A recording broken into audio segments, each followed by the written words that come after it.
Morning, everyone. It's Sunday, June 26th, 2011.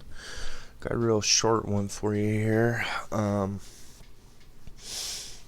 U.S. is ready to arm the Philippines against the rise of China.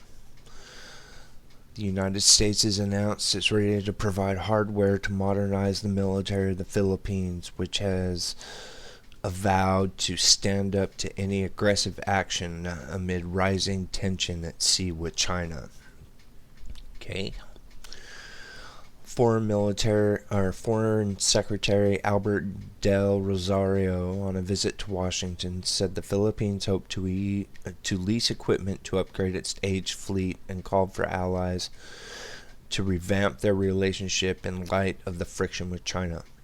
We are determined and committed to supporting the defense of the Philippines, Secretary of State Hillary Clinton told a joint news conference when asked about the hardware wish list from the Philippines. Mrs. Clinton said the two nations were working to determine what are the national assets that the Philippines needs and how we can best provide those. She said Del Rosario would meet Defense Secretary Robert Gates and other Pentagon officials. Tensions in the strategic and resource-rich South China Sea have escalated in recent weeks, with the Philippines and Vietnam alarmed at what they say are increasingly aggressive actions by Beijing in the disputed waters. We are concerned that recent incidents in South China Sea could undermine peace and stability. Okay?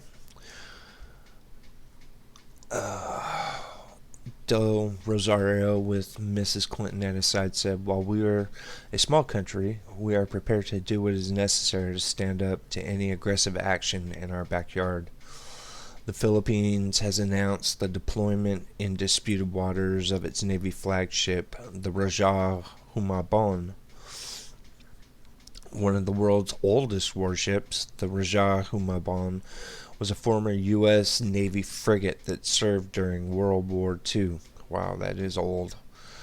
The Philippines has historically bought second-hand hardware, but Del Rosario said that President Benigno Aquino has allocated 11 billion pesos, which is roughly 157 million, to upgrade the Navy.